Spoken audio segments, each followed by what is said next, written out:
If the thought of stepping on the scales makes you anxious, and the result of stepping on the scales makes you sad, bin off the scales for a while.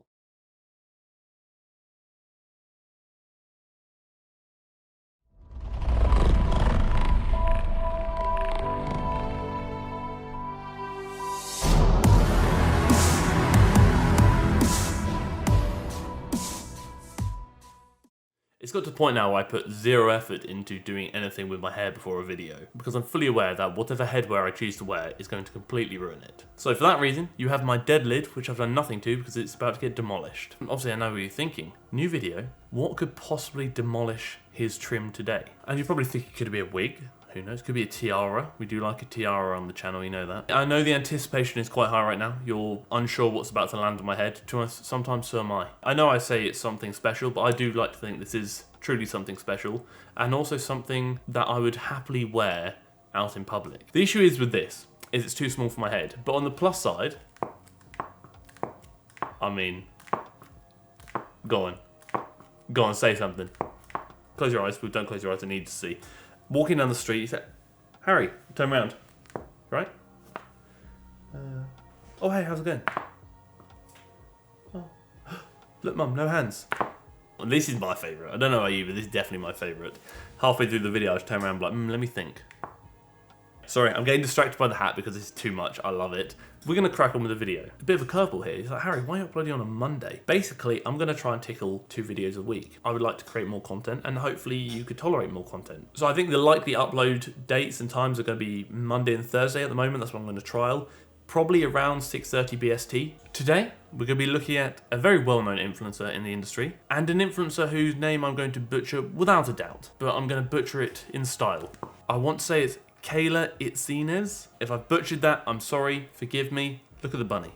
So she's the co-founder of the Sweat app. I'm not sure if she has any other ties to organizations or businesses or partnerships, whatever it may be. Her Instagram is probably the hotspot for her content, and her YouTube content doesn't really exist. The views and the subscribers, they're not really booming on YouTube. She doesn't really put mass amounts of effort into the YouTube videos. High intensity workout, interesting. High intensity is an interesting one. The whole HIIT terminology is incorrectly used by many people, myself included in many cases, almost deliberately. Now anything that's slightly fast is now deemed to be HIIT, even though it's not really HIIT sort of thing. It's very confusing. Shoulder press, a great movement. Love to see it. That's good stuff. Sprawl is basically a burpee variation to some degree. Again, not a bad movement to include in something like a HIIT-based workout. Side raises, probably something I wouldn't include in a workout like this. A good movement, don't get me wrong, but for something that is focusing on higher caloric expenditure and whatnot, I'd probably stick to multi-joint movements personally. A good thing to note when you're doing any standing movement, be that side raises, shoulder press, squats, whatever it may be, don't neglect to engage your glutes. They are there to keep you solid. Sweat challenge week 1 gym workout. Not a bad movement. Again, personally, for a first movement, I would probably lean more towards a free weight pressing movement. If you are a beginner and you aren't comfortable with free weights, I do think machines and cable machines are a great alternative. So I do understand that. I would still try and learn and potentially teach the fundamentals of a dumbbell press, perhaps. Because not only do I usually prefer free weight movements in many cases, I also feel like that additional kind of element of stability is something that many people need to learn. It's going to be harder to really do so going through cable-based movements like this. A few reasons I'm a big fan of this movement. First of all, it's a great movement for the midsection, abdominal region, and hip flexors, etc. It's going to test your grip strength as well. That is like, I guess, a potential concern. Is your grip going to fail before your abdominals fail? And I like hanging based movements because whenever we do any kind of like squat, deadlift, or things along those lines, I've said this before, it's very much compression based. It's nice to include movements that are very much decompression based. I'm gonna back it here. This is a big 2 ears up. I don't think I've actually come across an influencer or content creator who includes Copenhagen planks as part of their Instagram workouts. So the fact that Kayla is, I actually rate this highly. I think this is a great movement. Plank variation's good. Side plank variations are amazing. If you look at the role of the obliques and things like anti-rotation. So if you're doing deadlifts, you do need strong obliques, especially if you're mixed gripping, because obviously the mixed grip can cause for a slight rotation. Strong obliques, less likely to rotate, less likely to develop imbalances, which can then contribute to the development of injuries. This is top tier respect for a core-based movement. Obviously, there's no puppy today, and that's because puppy's gone to puppy training, so puppy's gone to school. So I am sorry about that. I will make up for it. On top of that, if you do like this video, 300 likes on the video shows me you like the video, and I would really appreciate it if we could smash the 300 like goal. If you haven't already, I would really appreciate it if you did subscribe to the channel, because it means a lot to me. It means a lot to my bunny ears, because every time we get a subscriber, I feel like this. And obviously, click the bell next to it if you haven't already to get notified when I upload every week, multiple times. And obviously, comment question of the week. If you have a question you want me to answer at the end of the next video, drop it down below in the comment section and I shall do so. I won't keep you any longer and we'll get back to reviewing Kayla. Face pull, you know I love a face pull. I've said this in so many videos where you talk about the external rotation of the shoulders. You're in the mirror, you look at yourself, you're posing. That external rotation, it's what we love to see. Her external rotation is a bit subpar, I would say. She's very much pulling towards her like nose, whereas with a face pull, I always kind of aim for the forehead. It's easier for me because my forehead is so large. I can hit it without even trying. Not everyone is as gifted and blessed as I am in the forehead department. Many of my friends would refer to it as a 5 head. So sometimes actually a 6 head, which is unfortunate. Great for upper back development, great for rear delta development, which is commonly an underdeveloped area for many people. Regarding injury prevention, this is a great movement for that. When it comes to oblique stuff, I tend to favour anti-rotational work over rotational work. That's more from a functional side of things. I think when you're looking at like the development of muscle and like let's say bodybuilding purposes, I feel like many would state that rotational based work might lead to increased hypertrophy of the muscle, although they may not lead to as much muscular development. When it comes to strengthening and improving the functionality of the obliques, I prefer movements that focus on anti-rotation. This workout's actually not bad at all. I kind of wasn't really sure what to expect. I wasn't really massively familiar with her work. From what I'm seeing here, this is definitely not bad at all. Like, this is pretty good stuff. Sweat challenge week 3. So we've progressed. I'm curious to see what's going on here. I like how she does include an introduction before these kind of videos. The fundamentals are there. Like, her back position is pretty good. Her head position is actually pretty good as well, which is not so common. Bars nice and close to the body. If you can, I would always say load up a full-length barbell and just chuck bumper plates on top of it, so it'd be that like a 2.5 or 5 kilo bumper plate, which is obviously the big plate. That's just a really good indication of like range of motion. When deadlifting, I probably wouldn't include it in the circuit, nor would I do it for time. I'd probably just say, look, movement you should probably go heavy on. That's very much dependent on the individual because strength is relative. And also I've been the shoes, and I've said this so many times before, but spongy sole shoes, like soft at the bottom, not a great time for movements like this. Dumbbell bench press, good. This is what I wanted to see in the other circuit that we went through. Very much chest dominant, brings in the triceps and shoulders as well. A lot of stability is involved. Regarding her range of motion, yeah, she's fine. She's going plenty low enough. Her technique does look a bit uncomfortable. She's not got her shoulders locked in. She's not really creating mass amounts of upper body tightness. But I think I'm going to cover like upper back tightness briefly again in either the next video or the one after. Russian twist, again, a rotation-based oblique movement. Lock the elbows in and focus on less movement with the arms and more movement with the body, using the obliques to rotate rather than essentially just moving the arms around. Don't allow the weight to carry you beyond your natural range of motion. So if you can only go to there, let's say,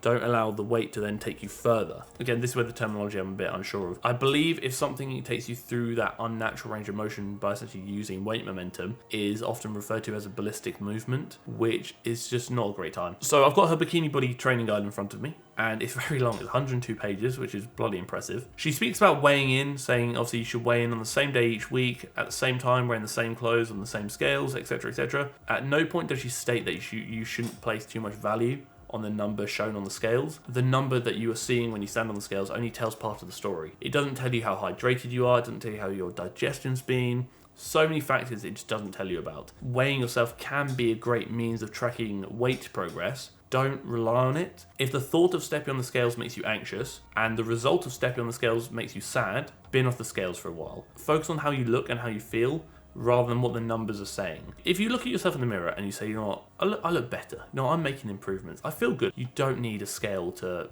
take that away from you. The way she splits is like in 4-week blocks, so weeks 1 to 4, 5 to 8, and 9 to 12. The first week's 2 to 3 sessions of resistance training, followed by 2 to 3 low intensity cardio sessions and rehab session, which is stretching. It's quite a lot of volume for the initial phase of a program, but then it ends up on week 9 to 12, which is 3 to 4 weight sessions, which is good. I think it's a good number. 2 to 4 sessions of low intensity steady state cardio, 1 to 2 HIIT sessions, and 1 to 2 stretch sessions. That's a lot of sessions, and I just think that might be a bit excessive. Has she double spaced? Oh, there's a double space there. That counts as a spelling mistake in my my book, and I'm upset about that. She's double spaced there as well. Oh, what's good? Oh, and there's 4 double spaces out of 10 lines. This is crazy.